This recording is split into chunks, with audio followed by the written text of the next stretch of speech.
चौधरी साहब, अभी राना सनाउल्लाह साहब को मैं एक टेलीविजन पर सुन रही थी, वो फरमा रहे थे कि हमें लगता है और हम ये समझते हैं कि इमरान खान जो है, इनकी पार्टी जो है वो अफरा तफरी फैलाती है, ये फितना फैलाते हैं, इन्होंने फैलाना है तो इमरान खान ये जेल में ही रहेंगे। चंद रोज पहले भी राना सनाउल्लाह साहब ने कहा था कि हुकूमत जिस हद तक मुमकिन कोशिश हुई इमरान खान को जेल में रखा जाएगा। आपको लग रहा है कि हुकूमत जो है वो इदारों के साथ तसादुम की तरफ बढ़ रही है? एक चीज़ मैं पहले अर्ज कर दूं, आज जिस बात पे बड़ा अभी खबर में देखी है और बड़ा दुख हुआ है, और उस पे मेरा ख्याल है कि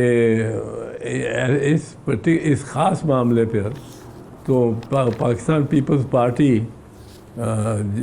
को स्टैंड लेना चाहिए नून के और हुकूमत के सामने बड़े वाज़े तौर पे, क्योंकि पाकिस्तान पीपल्स पार्टी की रवायत ये रही है कि 2 मरतबा बीबी शहीद वज़ीर आज़म हुई, अब दूसरी मरतबा आसिफ जरदारी साहब सदर मुमलिकत हो रहे हैं, जो एक नया रिकॉर्ड है और बड़े वाज़े अंदाज में वो सदर हुए हैं मुंतखब।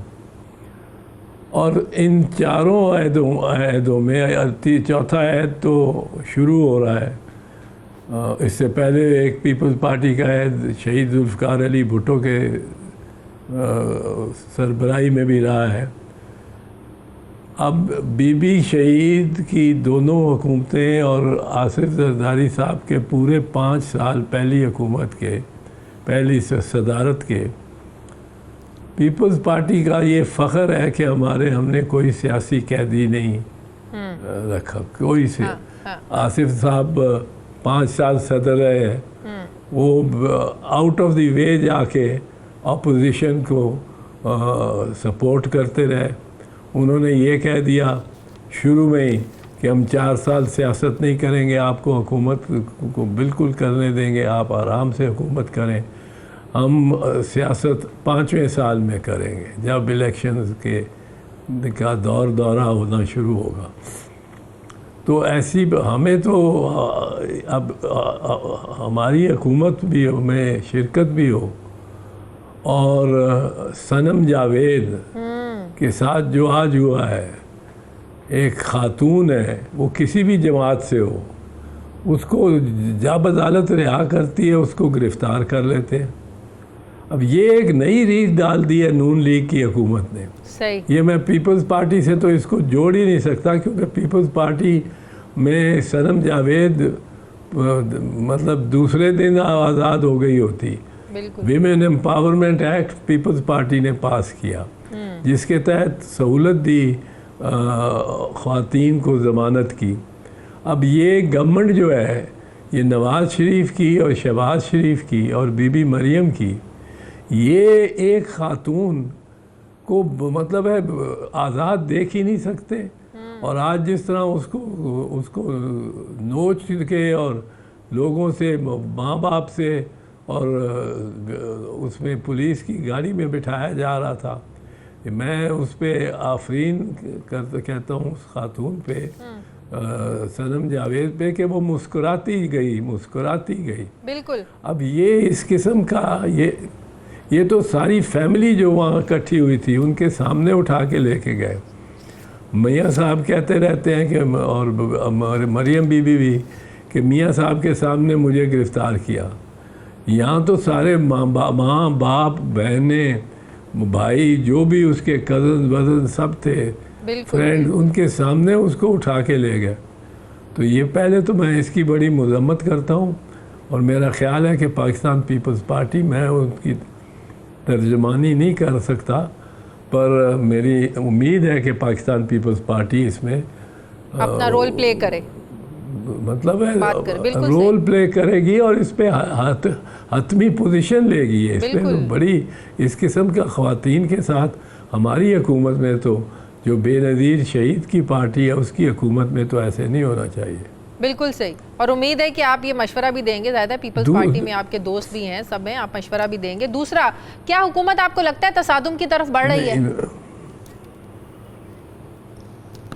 हुकूमत जो इस वक्त प्राइमरी उनका मकसद जो है ना कि सबकी निगाहें इधर उधर लगी रहें, उन लाशों में ना जाएं जो लाशें उनके हर एमएनए, हर एमपीए जो पंजाब से नून लीग की टिकट पे मुंतखब हुआ है, उसके सहन में एक लाश ताज़ा दफन जिंदा दरगोर लाश है और वो उससे तवज्जो हटाना चाहते हैं हर लिहाज से। वो चाहते ही नहीं कि फॉर्म 45 की तरफ नज़र जाए उनका, और वो सक्सेसफुल कामयाब हो रहे हैं इसमें, क्योंकि ना पीटीआई ना कोई दीगर कोई इसको सीरियसली नहीं ले रहा, जो कि सबसे सीरियस चैलेंज है इस वक्त नून लीग को, सबसे सीरियस चैलेंज। वो जो फॉर्म 45 जो ख़ुद इलेक्शन कमीशन ने अपलोड की थी चंद माह पहले, और वो नवाज़ शरीफ की, शहबाज शरीफ की, मरियम बीबी की या ख्वाजा आसिफ की, जिनमें इतने काटे ओवर राइटिंग हुई थी, 3 का 8 बनाया हुआ था, वो इधर से इधर जोड़ के 14 का 614 बनाया हुआ था। बिल्कुल, ये इतनी ओवर राइटिंग की थी जिस वजह से ये मियाँ साहब जो कि ख़ुद अपनी इलेक्शन हार चुके थे, वो जो है ख्वाजा आसिफ साहब, मरियम बीबी, शहबाज शरीफ, ये सब हारे हुए। ये फॉर्म 45 को जनाजा का निकाल के उसको दफन करके और फिर फॉर्म 47 पे ये आसरा और सहारा करते हैं, और सिर्फ फॉर्म 47 पे, इस पे मैं आपको फ़र्क बता दूं। फॉर्म 45 जो है वो फॉर्म होती है जिसमें एक तरफ ऊपर सारे उनका नाम होते हैं कैंडिडेट्स, जो कैंडिडेट्स हैं, और वर्टिकली जो है वो सारे पोलिंग स्टेशंस के नंबर वाइज होते हैं। 264 पोलिंग स्टेशन है तो 264 से ये जो लाइनें मिलती हैं हर एक खाने में, हर कैंडिडेट का किस पोलिंग स्टेशन पे क्या कितने वोट पड़े हैं वो आ जाता है। सही। और इधर से हर पोलिंग स्टेशन पे हर कैंडिडेट को कितने मिले हैं। अब ये कुल जो इसका हर पोलिंग स्टेशन पे जो हर कैंडिडेट का वोट है उसका हासिल जो कुल है वो फॉर्म 47 में लिखा जाता है, सिर्फ, बाकी नहीं, डिटेल नहीं लिखी जाती। ठीक है।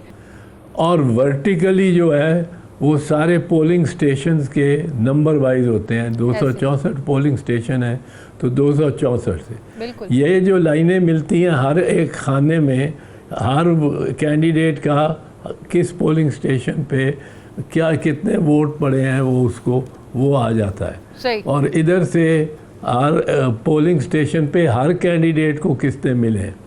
अब ये कुल जो इसका हर पोलिंग स्टेशन पे जो हर कैंडिडेट का वोट है उसका हासिल जो कुल है वो फॉर्म 47 में लिखा जाता है, सिर्फ, बाकी नहीं, डिटेल नहीं लिखी जाती। ठीक है।